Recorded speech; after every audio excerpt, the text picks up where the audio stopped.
Continuando con el tema de las semanas anteriores, este estudio se centra en el papel fundamental, la autoridad y el poder de la palabra de Dios en el gran conflicto.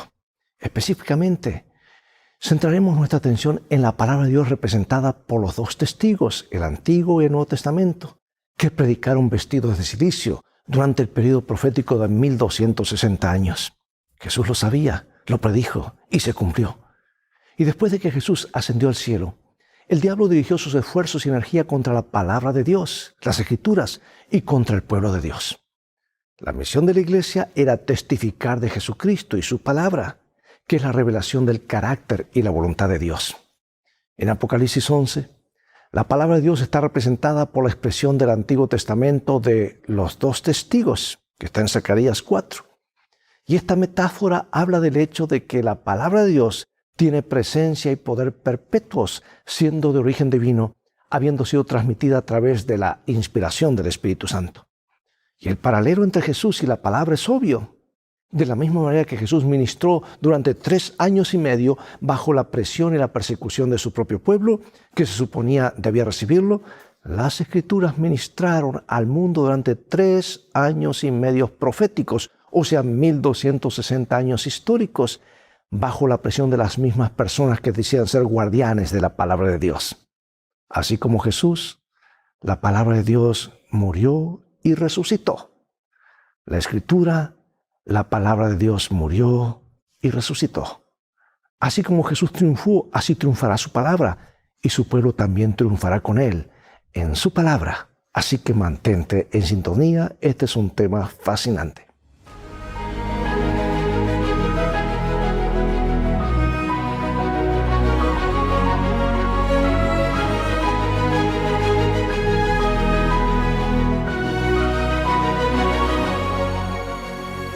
Leo en la palabra de Dios Isaías 48, sécase la hierba, marchítase la flor, mas la palabra del Dios nuestro permanece para siempre. A lo largo de la historia, a lo largo de los siglos, la palabra de Dios ha sido puesta en duda y descartada. Ha sido encadenada en monasterios, quemada en plazas públicas y despedazada. Sus creyentes han sido ridiculizados, escarnecidos, encarcelados e incluso martirizados. Y a pesar de todo, la palabra de Dios ha prevalecido. La iglesia medieval persiguió a los cristianos fieles que creían en la Biblia. No obstante, la palabra de Dios echó luz sobre la oscuridad. La opresión y la persecución no detuvieron la proclamación de la palabra de Dios. Cuando el traductor de la Biblia inglesa William Tyndale fue juzgado por su fe, le preguntaron quién le había ayudado más a difundir la palabra de Dios. Reflexionó sobre la pregunta y respondió: el obispo de Durham. Los magistrados se quedaron consternados. Tyndale explicó que en una ocasión el obispo compró una provisión de su traducción de la Biblia inglesa y las quemó públicamente. Lo que el obispo no sabía es que en ese momento era que estaba ayudando enormemente a la causa de la verdad. Había comprado las Biblias a un precio mucho más alto de lo habitual. Y con una compra tan importante, Tyndale pudo imprimir muchas más Biblias de las que se quemaron. La verdad aplastada en el polvo se ha levantado una y otra vez para brillar en todo su esplendor. Esta semana exploraremos uno de los ataques más despiadados contra la Escritura y la fe cristiana. Durante la Revolución Francesa, la sangre corrió por las calles de Francia. La guillotina se instaló en la plaza pública de París y miles fueron masacrados. El ateísmo se convirtió en la religión del Estado. Sin embargo, el testimonio de la palabra de Dios no pudo ser silenciado. Y aquí encontramos 5 rasgos identificadores de los dos testigos en este pasaje. Vamos a Apocalipsis capítulo 11. Y daré a mis 2 testigos que profeticen por 1260 días vestidos de silicio. Estos testigos son los 2 olivos y los 2 candeleros que están en pie delante del Dios de la tierra. Si alguno quiere dañarlos, sale fuego de la boca de ellos y devora a sus enemigos. Y si alguno quiere hacerles daño, debe morir él de la misma manera.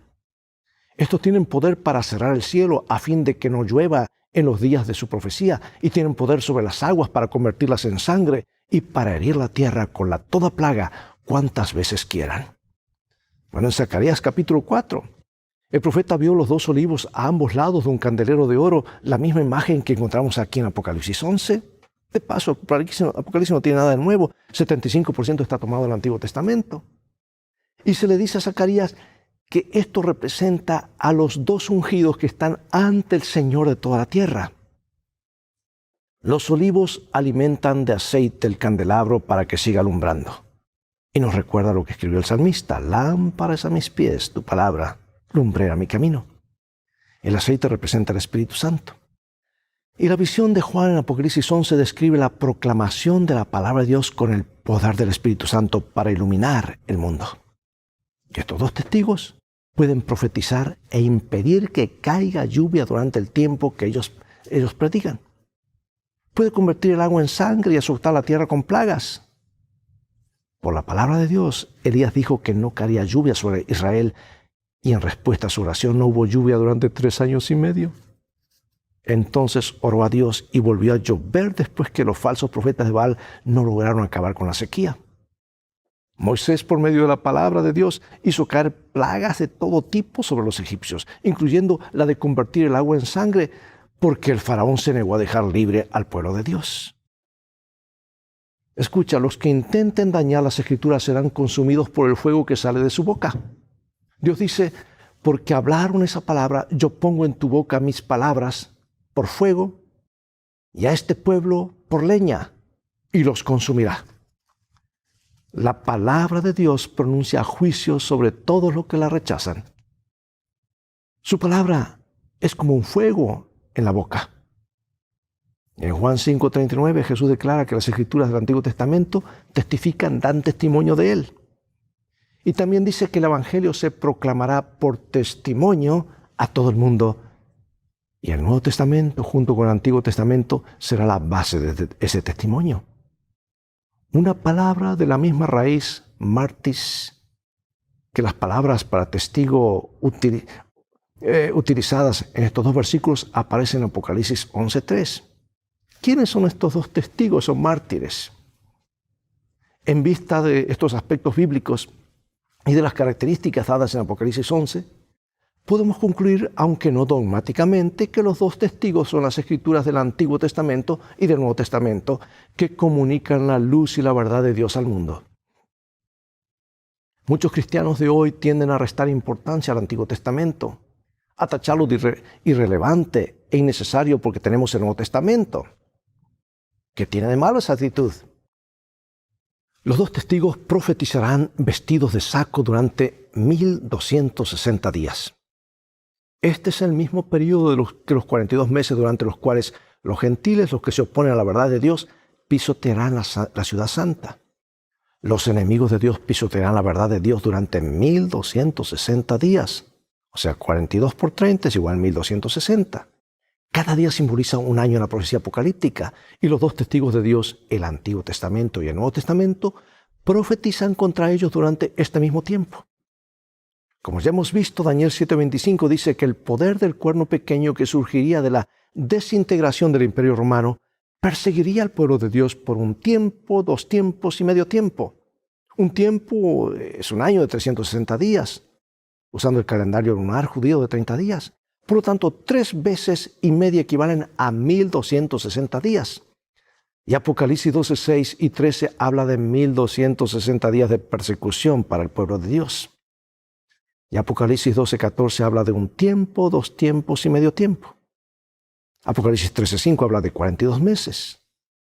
Ahora en Apocalipsis 11 encontramos que se mencionan tanto los 42 meses como los 1260 días. Todas estas profecías describen diferentes aspectos del mismo periodo histórico. Amados, cuando se descuida la autoridad de las Escrituras, emergen otras autoridades humanas en su lugar. Esto a menudo conduce a la persecución de quienes defienden la palabra de Dios.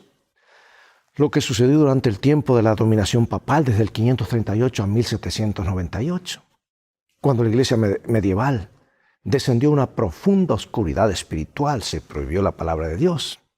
Los decretos de los hombres sustituyeron a los mandamientos de Dios. Las tradiciones humanas eclipsaron la sencillez del Evangelio. y la Iglesia romana se unió al poder secular para extender su autoridad sobre toda Europa. Y durante estos 1260 años, que de paso están profetizados, están mencionados 7 veces en la Biblia, porque en este periodo ocurrirían cosas terribles, la palabra de Dios, sus 2 testigos, se vistió de silicio, o sea, de luto. Sus verdades quedaron ocultas bajo un vasto cúmulo de tradiciones y rituales. Estos 2 testigos seguían profetizando. La Biblia seguía hablando. Aún en medio de esta oscuridad espiritual, la palabra de Dios se conservó. Había quienes las apreciaban y vivían según sus preceptos. Pero en comparación con las masas de Europa, eran pocos. Ahí tenemos a los valdenses, Juan Hus, Jerónimo, Martín Lutero, Ulrico Zwinglio, Juan Calvino, Juan y Carlos Wesley y una multitud de otros reformadores fueron fieles a la palabra de Dios tal como ellos la entendían. Por eso pregunto, ¿cuáles son algunas de las enseñanzas actuales que muchos cristianos defienden que se basan en la tradición y no en la palabra de Dios? Hay muchas. Ahora, teniendo en cuenta que el lenguaje es simbólico, ¿qué predicen estos versículos que le sucedería a los 2 testigos de Dios, el Antiguo Testamento y el Nuevo Testamento? Vamos a Apocalipsis 11, 7 al 9. Cuando hayan acabado su testimonio, la bestia que sube del abismo hará guerra contra ellos y los vencerá y los matará. Y sus cadáveres estarán en la plaza de la grande ciudad, que en sentido espiritual se llama Sodoma y Egipto, donde también nuestro Señor fue crucificado. Y los de los pueblos, tribus, lenguas y naciones verán sus cadáveres por 3 días y medio y no permitirán que sean sepultados. ¿Sabes que en el 538 el imperio romano pagano se derrumbó? Justiniano, el emperador romano, entregó la autoridad civil, política y religiosa al Papa Virgilio. Comenzaba el largo periodo de dominación de la Iglesia medieval que continuó hasta 1798. Cuando el general francés Berthier, siguiendo órdenes de Napoleón, marchó sin oposición hacia Roma el 10 de febrero de 1798. Y el Papa Pío VI fue tomado cautivo y llevado de vuelta a Francia, donde murió. Y esta fecha marca el fin proféticamente predicho de la autoridad secular de la Iglesia romana. Los 1260 días o años, como se describe en Daniel y Apocalipsis. ¡Qué poderosa manifestación de la verdad de la profecía bíblica! Daniel, que escribió más de 500 años antes de Cristo, predijo con exactitud acontecimientos que ocurrieron 2300 años después. Y efectivamente podemos confiar en las profecías dadas en la Biblia. Mientras tanto, durante todo este tiempo, la verdad del Evangelio se mantuvo viva gracias al testimonio de la palabra. Pero había desafíos aún mayores que amenazaban la verdad bíblica.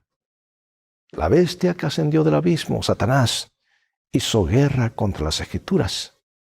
Inició nuevos asaltos a la autoridad de la Biblia mediante la Revolución Francesa, que comenzó en 1789.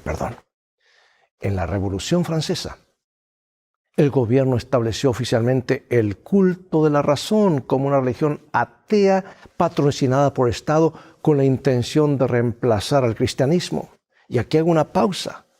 Yo crecí en un pequeño país que es la cuna del ateísmo en toda América, donde la dominación francesa fue muy marcada. Se enseñaba francés, sistema de gobierno, todo ateísmo, hasta el día de hoy. Uruguay es una de las naciones más ateas, de las 20 más ateas de todo el planeta, y la más atea de toda América. La influencia justamente de esa época, y se cató la razón, no la palabra de Dios. Pero el 10 de noviembre de 1793 se celebró en todo el país el Festival de la Razón. Las iglesias de toda Francia se convirtieron en templos de la razón, y una mujer viva fue entronizada como diosa de la razón. Se quemaron Biblias en las calles, se declaró que Dios no existía, que Dios se había muerto, que la muerte era un sueño sin fin. Y Satanás obró mediante hombres impíos para matar a los 2 testigos de Dios. Sus cadáveres quedaron en la plaza de la gran ciudad que simbólicamente se llama Sodoma y Egipto, símbolos del ateísmo, ¿verdad? ¿Quién es Dios para que yo lo deje salir de Israel? Donde también su Señor fue crucificado. Egipto era una cultura de muchos dioses que negaban a Dios verdadero. Mira Éxodo 5. Sodoma representa la inmoralidad flagrante. Y en la Revolución Francesa, los dos testigos de Dios, el Antiguo Testamento y el Nuevo Testamento, murieron debido al ateísmo y la inmoralidad que corrían desenfrenados a medida que las restricciones normales se desataban en la Revolución y el derramamiento de sangre. Bueno, Apocalipsis 11:9 dice que el cuerpo de los dos testigos de Dios permanecería sin sepultura durante 3 días y medio, es decir, días proféticos que representan 3 años y medio literales. El ateísmo estuvo en su apogeo en la Revolución Francesa, al menos durante unos 3 años y medio. Y este periodo se extendió desde el 26 de noviembre de 1793, cuando un decreto emitido en París abolió la religión, hasta el 17 de junio de 1797, cuando el gobierno francés eliminó sus leyes religiosas restrictivas. Ahora mira, Jesús lo dijo anticipadamente, eso nos da la seguridad de que Él conoce, Él tiene el futuro en sus manos, Él sabe lo que va a ocurrir y nos da información clasificada. Ahora, ¿qué predice este texto sobre la palabra de Dios? Apocalipsis 11:11. Pero después de 3 días y medio entró en ellos el espíritu de vida enviado por Dios y se levantaron sobre sus pies y cayó gran temor sobre los que los vieron. O sea que al final de la Revolución Francesa, la palabra de Dios, en sentido figurado, resucitaría. Habría un poderoso revivamiento. Gran temor le sobrevendría a quienes vieran que la palabra de Dios una vez más se convertiría en el poder vivo de Dios para salvación. Y a fines del siglo XVIII, Dios suscitó a hombres y mujeres que se comprometieron a llevar el Evangelio hasta los confines de la tierra. Hubo gente que difundió rápidamente el mensaje de la Biblia, como William Carey, que viajó a la India y tradujo la Biblia a docenas de dialectos indios. Se enviaron misioneros por todo el mundo, impulsados por el poder de la Biblia. No es casualidad que esos esfuerzos misioneros mundiales surgieran después de la Revolución Francesa. La palabra de Dios es una palabra viva, y aunque para muchos parecía muerta, seguía viva en el corazón de los creyentes y resucitaría plenamente, como predecían las profecías del Apocalipsis. Tenemos luz adicional. Información clasificada. Dice aquí, el incrédulo Voltaire dijo con arrogancia en cierta ocasión: estoy cansado de oír de continuo que 12 hombres establecieron la religión cristiana. Yo he de probar que un solo hombre basta para destruirla. Y han transcurrido varias generaciones desde que Voltaire murió y millones de hombres han secundado su obra de propaganda contra la Biblia. Pero lejos de agotarse la circulación del precioso libro, allí, escucha bien, allí donde había 100 ejemplares en el tiempo de Voltaire, hoy hay 10.000, hoy en día, por no decir 100.000. Como dijo uno de los primitivos reformadores hablando de la iglesia cristiana, la Biblia es un yunque sobre el cual se han gastado muchos martillos. Y a pesar de los ataques del enemigo, la obra de Dios en la tierra llegará a un clima glorioso. El Evangelio se predicará a toda nación, tribu, lengua y pueblo. La tierra será iluminada con la gloria de Dios. El gran conflicto entre Cristo y Satanás terminará cuando Cristo derrote completamente a los poderes del infierno. El reino de Dios triunfará sobre el mal y el pecado será erradicado para siempre del universo.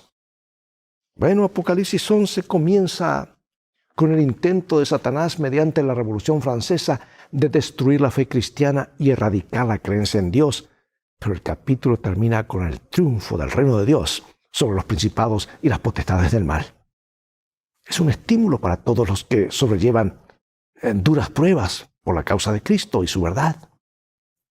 Apocalipsis 11, 15 al 18 dice: el séptimo ángel tocó la trompeta y hubo grandes voces en el cielo que decían: los reinos del mundo han venido a ser de nuestro Señor y de su Cristo, y Él reinará por los siglos de los siglos.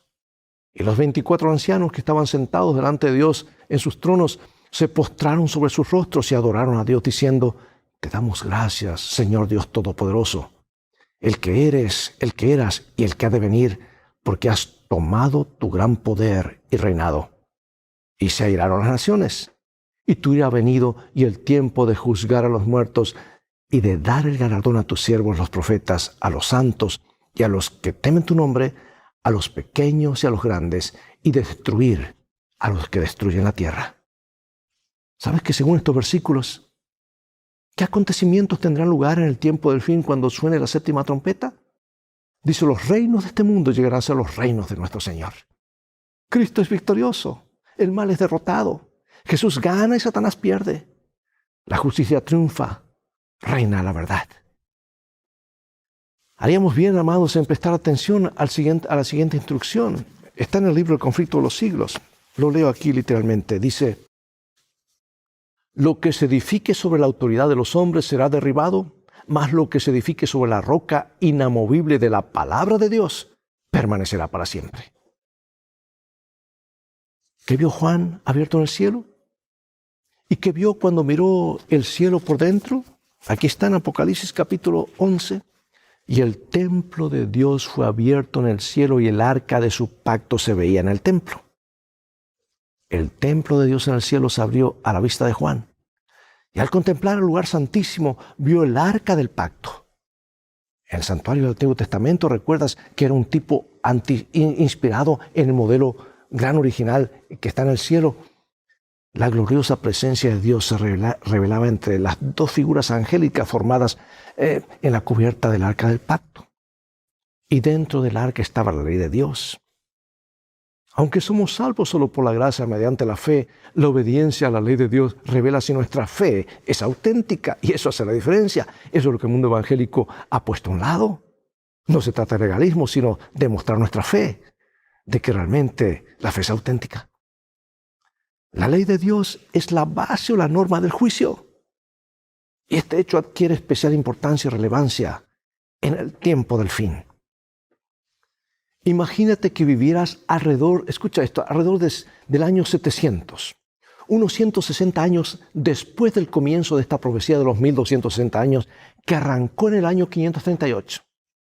Imagínate también que como estudiante de la Biblia y como cristiano devoto, entendieras que los 1260 años de persecución contra los dos testigos apenas había comenzado y por lo tanto pasarían muchos siglos más hasta que la persecución expirara. ¿Cómo mantendrías tu esperanza, especialmente ahora que tú y tus descendientes enfrentaban la larga perspectiva de esperar al menos 1000 años más? ¿Cómo mantendrías encendida tu devoción a Dios y tu compromiso de predicar la palabra de Dios sabiendo que faltan más de 1000 años para la victoria? Algo para meditar, ¿verdad? Bueno, yo quiero finalizar con estas dos citas. Estas dos citas del libro El conflicto de los siglos, que es el libro que debe ser leído en esta época. No creo que alguien pase el conflicto final sin haber leído este libro. Es información clasificada del corazón de Dios a nuestro corazón. Cuando la Biblia fue prohibida por las autoridades civiles y religiosas, cuando su testimonio fue pervertido y se hizo cuanto pudieron inventar los hombres y los demonios para desviar de ella la atención de la gente, y cuando los que osaban proclamar sus verdades sagradas fueron perseguidos, entregados, atormentados, confinados en las mazmorras, martirizados por su fe u obligados a refugiarse en la fortaleza de los montes y en las cuevas de la tierra, fue entonces cuando los fieles testigos profetizaron vestidos de saco. No obstante, siguieron dando su testimonio durante todo el periodo de 1260 años. Aún en los tiempos más sombríos, hubo hombres fieles que amaron la palabra de Dios y se manifestaron celosos por defender su honor. A estos fieles siervos de Dios les fueron dados poder, sabiduría y autoridad para que divulgasen la verdad durante todo este periodo. Cuando Francia desechó a Dios y descartó la Biblia públicamente, hubo impíos y espíritus de las tinieblas que se llenaron de júbilo por haber logrado al fin el objeto que por tanto tiempo se habían propuesto, un reino libre de las restricciones de la ley de Dios.